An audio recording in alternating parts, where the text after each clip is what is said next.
start with the chapter number 1, part 2. Some concept we are already talking about the some concept. So now further concept we start. Expenditure. The amount spent by business for any consideration received by business is called a expenditure. Then there are two expenditure, capital expenditure and revenue expenditure. So capital expenditure means this expenditure is acquired to fix asset or to increase the value of fixed asset. ऐसा खर्चा जिससे हम लोग क्या करते हैं, किस पे खर्चा करते हैं? To acquire the fix asset, मतलब फिक्स असेट को परचेस करते हैं और या फिर वो एसेट की वैल्यू को बढ़ाते हैं. फॉर एग्जांपल अगर कोई पुराना मोटर व्हीकल है जिसमें हम लोगों का अभी भी पेट्रोल का इंजन है, तो उसको चेंज करके हम लोग डीजल लगा सकते हैं. उसको चेंज करके हम लोग सीएनजी लगा सकते हैं. तो ये क्या हो गया, फिक्स असेट को हम लोग कुछ एक्वायर करके या फिर कुछ पार्ट चेंज करके उसकी वैल्यू को बढ़ा सकते हैं. It gives benefit for long period of time. इसका जो बेनिफिट होता है वो ज्यादा टाइम के लिए. If you are purchasing any asset और एनी मशीनरी, तो मशीनरी कम से कम 10 साल चलेगी. तो इसका बेनिफिट कैसे लॉन्ग टर्म होता है.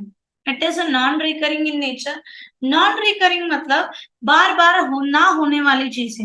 मतलब कैपिटल एक्सपेंडिचर एक बार ही होता है. For example if you are purchasing the car, तो हर साल हर महीने हर दिन थोड़ी ना बदलोगे, एक ही बार कार लोगे. Then after that at least 10 years तो चलाओगे, देन उसके बाद चेंज करेंगे. So it is known as a capital expenditure. Then आते हैं revenue expenditure. Revenue expenditure is an expenditure from which no future benefit is expected. जिसमें ऐसा खर्चा जिसमें कोई फ्यूचर बेनिफिट नहीं है. अभी के लिए एक खर्चा आया है, अब भर दो बस. रेवेन्यू एक्सपेंडिचर का फ्यूचर बेनिफिट नहीं होता है. It is having a immediate और short term benefit, may be less than 1 year. For example आपने एक जगह को यूज किया, राइट, और यूज करने के बाद वहां पे आपको क्या भरना पड़ रहा है, रेंट भरना पड़ रहा है. या फिर आपने लाइट यूज की तो आपको इलेक्ट्रिसिटी भरना पड़ा है, तो it is a revenue expenditure. या फिर वर्कर्स को काम करने के लिए बोला, तो ये शॉर्ट टर्म के लिए रहता है, लॉन्ग बेनिफिट के लिए नहीं होता है. अभी के अभी काम करो, अभी के अभी उसको पैसा दे दो. सो it is a recurring in nature, मतलब हमेशा आपका ये एक्सपेंसेस चलता रहेगा. देन आते हैं हम लोग deferred revenue expenditure. Deferred revenue expenditure का मतलब it is a combination of both, means capital expenditure and revenue expenditure. An expenditure which is basically revenue in nature but benefit which is not exhausted within 1 year. मतलब ये खर्चा होता है revenue nature का, but इसका benefit होता है एक साल में खत्म नहीं होता है. फॉर एग्जाम्पल हम लोग बोल सकते हैं हेवी एक्सपेंडिचर ऑन एडवर्टीजमेंट. जैसे एडवर्टीजमेंट, मैंने 3 साल का एडवर्टीजमेंट का पैसा दे दिया. अभी पैसा दिया है किसके लिए, advertisement. Advertisement is your revenue expenditure, right. But इसका बेनिफिट मुझे कितने साल तक मिलेगा, 3 साल तक, मतलब मोर देन 1 year. तो ये क्या हो गया, डेफर्ड रेवेन्यू एक्सपेंडिचर. नेक्स्ट हम लोग आते हैं नेक्स्ट कॉन्सेप्ट पे, discount. Discount is a concession और allowances given by seller to purchaser. Discount मतलब एक ऐसा कंसेशन या फिर हम लोग बोल सकते हैं allowances given by the seller और टू बायर और परचेसर, राइट.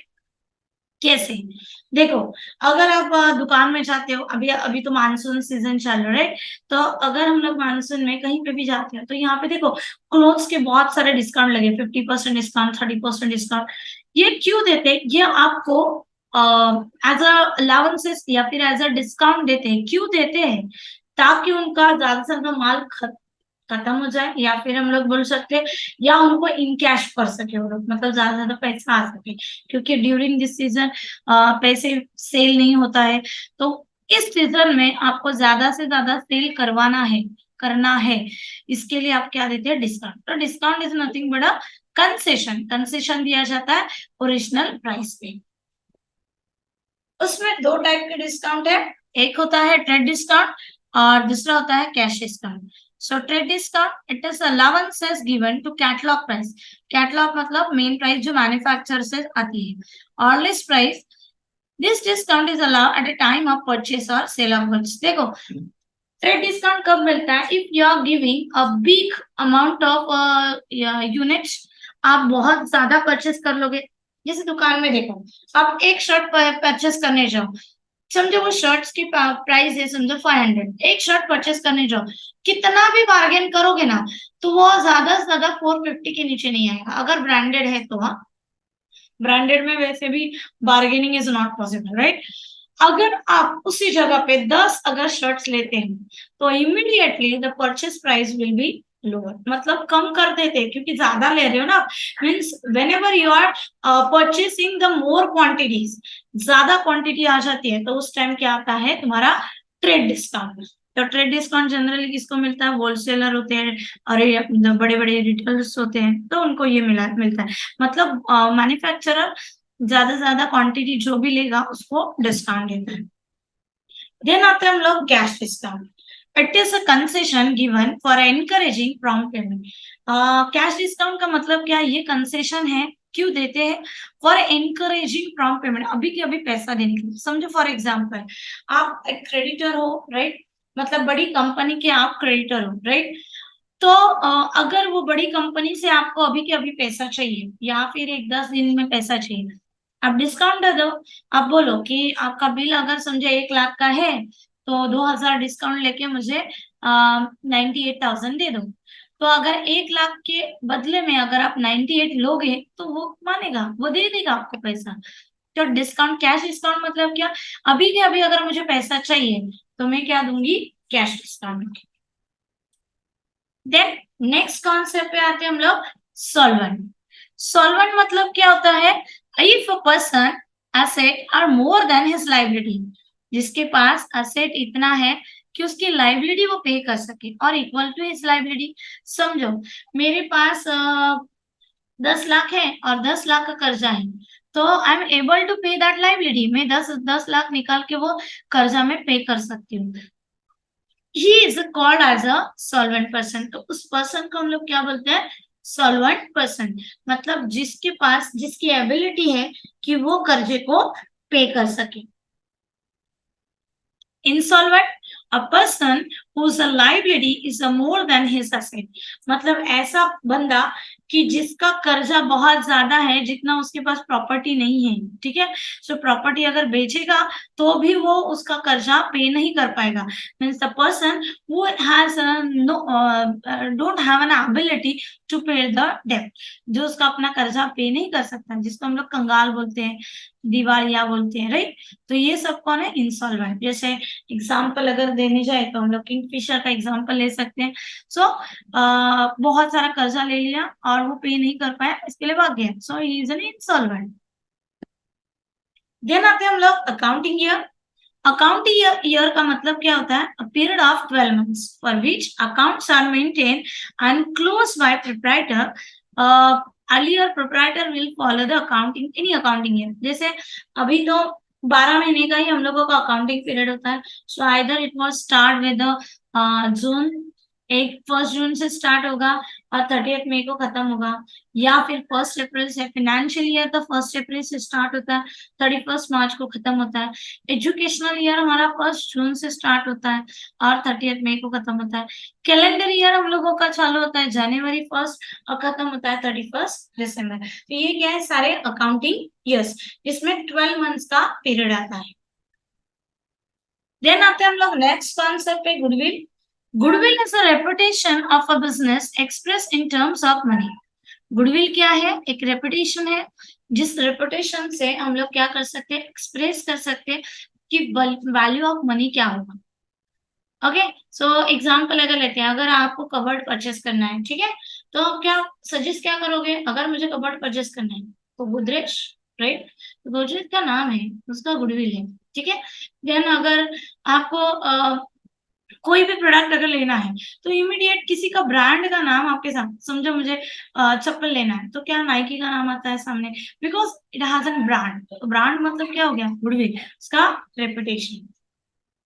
देन आते हैं हम लोग profit. When the selling price of which is more than the cost price is a profit। Profit का मतलब क्या होता है? अगर आपका सेलिंग प्राइस है ना ज्यादा है कॉस्ट प्राइस से, तो हम लोगों को क्या होगा? प्रॉफिट होगा। अगर हमारा कॉस्ट प्राइस ज्यादा है सेलिंग प्राइस से तो क्या होगा, लॉस होगा। देन आते हैं हम लोग एसेट। एसेट का मतलब क्या है, एनी फिजिकल थिंग्स और rights own that has an monetary value is called an asset. Asset का मतलब क्या है, कोई भी फिजिकल थिंग्स और फिजिकल चीज। एसेट्स मतलब होता है प्रॉपर्टी, ओके, जिसकी मॉनेटरी वैल्यू होती है, उसको हम लोग क्या बोलते हैं, एसेट। तो asset, there are three types of assets, fix asset, current asset and fictitious asset. Fixed asset having a two asset, a tangible and intangible. The fixed asset, a fixed asset which gives a long-term benefits to the business is known as the fixed asset. Fixed asset मतलब क्या, जिसका benefit long term होता है, बहुत ज्यादा time होता है। जैसे हम लोग बोल सकते हैं प्लांट है, मशीनरी है, देन फर्नीचर्स है, राइट, मोटर कार है। तो ये सारे क्या है, फिक्स एसेट है। Fixed asset has two types, a tangible and intangible. Tangible, those assets which can be seen or touched or felt is known as a tangible. ऐसे asset जिसको आप देख सकते हो, जिसको आप स्पर्श कर सकते हो, जिसको आप फील कर सकते हो, जिसको हम लोग क्या बोलते हैं, टैंजिबल एसेट। लाइक मशीनरी, देखो देख सकते हो आप मशीनरी, लैंड है देख सकते हो, कंप्यूटर देख सकते हो, टच कर सकते हो, फर्नीचर। तो ये सारे क्या है, टैंजिबल एसेट। देन आता है intangible asset, those assets which cannot be seen or touched and feel but sold in cash, जिसको हम लोग देख नहीं सकते, जिसको हम लोग टच नहीं कर सकते, ना फील कर सकते, बट उसको कन्वर्ट कर सकते कैश में, इसको हम लोग क्या बोलते हैं, इंटेंजिबल असेट। लाइक गुडविल, देखो गुडविल मतलब मैंने क्या बोला, इमेज, राइट। सो इमेज हम लोग देख सकते हैं क्या, टच कर सकते हैं, फील कर सकते हैं नहीं, बट इमेज को हम लोग सेल कर सकते हैं। समझो फॉर एग्जांपल मेरा एक बड़ा पाव का गाड़ी है, ठीक है, और मैं बड़ा पाव बेच रही थी, बहुत फेमस हो गया वो गाड़ी। अभी क्या हो गया, मुझे कहीं और दूसरी दूसरी जगह पे जाना है, तो वो बड़ा पाव का गाड़ी बंद करना पड़ेगा। तो मैंने क्या किया, वो बड़ा पाव का गाड़ी मैंने किसी और को बेच दिया। बट बेचते टाइम मैंने क्या लिया, वो बड़ा पाव का गाड़ी का खर्चा लिया, प्लस मैंने वहां पे सारे लोगों को जमा किया था, इकट्ठा किया था, मैंने मेरा गुडविल इकट्ठा किया था, उसका मैं अलग से पैसा लूंगी, ठीक है। So intangible asset are those asset you can't see, you can't feel, you can't touch, but you can sell that product, okay. Patents है, पेटेंट्स मतलब डिजाइन है, ट्रेडमार्क्स है, देन कॉपीराइट्स है, मतलब कॉपी बुक्स कॉपी, ओके। तो ये सारे intangible assets होते हैं। देन आते हैं हम लोग current asset, asset which are held in business for operating year can be converted into cash very easily are called as a current asset. Current asset का मतलब क्या होता है, ऐसे एसेट जो हम लोग क्या कर सकते हैं, विद इन 1 ईयर हम लोगों को कैश में उसको कन्वर्ट कर सकते हैं, इसी को हम लोग क्या बोलते हैं, करंट एसेट। एग्जाम्पल है डेटर्स है, बिल्स रिसीवेबल है, कैश इन हैंड है, कैश एट बैंक है, and stock. Then fictitious asset, these assets are not represented by tangible possession or properties, they are imaginary asset। मतलब actually वो asset नहीं होते, it is a imaginary asset, okay। ना वो feel कर सकते, ना touch कर सकते, ना उसको cash में convert कर सकते, it is just for realizable value। So deferred revenue expenditure है, preliminary expenses है, ये सारे fictitious asset है। Then आते हैं हम लोग liabilities। The amount payable by business to other is known as a liability. It is a debt or amount due from business to other for benefit received by business। Liability का मतलब क्या होता है, कर्जा। ऐसा पैसा जो आपको देना है, दूसरे को पे करना है, ऐसा कर्जा। इट इज अ डेप्ट, डेप्ट मतलब कर्जा, जिसको पे करना है, कभी ना कभी तो तुमको पे करना पड़ेगा, इसको क्या बोलते हैं हम लोग, liabilities.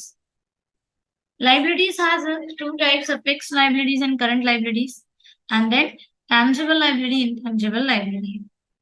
So fixed liabilities, one of the major source of funds of a business is called a fixed liability। Fixed liability एक major source of fund है, जिससे हम लोग, मतलब अभी हम लोग बिजनेस स्टार्ट करना है, पैसा चाहिए, तो फिक्स लाइबिलिटी हम लोग लेते हैं, बड़ा वाला कर्जा लेते हैं। जैसे हम लोग कैपिटल लेते हैं, लोन लेते हैं, किसी बैंक से लेंगे, इंस्टीट्यूशन से लेंगे, डिवेंचर्स इशू करेंगे, ये क्या हो गई हमारी fixed liabilities. Current liabilities, it is a short term liabilities payable with in 1 year, मतलब 1 साल के अंदर जो कर्जा हमको पे करना है। Current liabilities are arises due to regular current operations of business, मतलब हमको हर दिन का डेली का जो भी खर्चा है उसको पे करने के लिए जो छोटा छोटा कर्जा हम लोग निकालते हैं उसको हम लोग क्या बोलते हैं, करंट लाइबिलिटीज। लाइक क्रेडिटर्स, जैसे कोई बंदा है जिसके पास से परचेस किया, अभी पैसा नहीं है देने के लिए, उसको बोलेंगे 1 महीने के बाद देंगे, तो it is just like a liabilities. Then bills payable है। बैंक ओवरड्राफ्ट, बैंक ओवरड्राफ्ट मतलब आपने क्या किया, बैंक से कुछ डॉक्यूमेंट्स रखे और उसके ऊपर कर्जा ले लिया, तो bank overdraft. Then bills payable, तो ये सारे क्या है, तुम्हारे करंट लाइबिलिटीज है जो विद इन 1 ईयर आपको पे करने पड़ते हैं।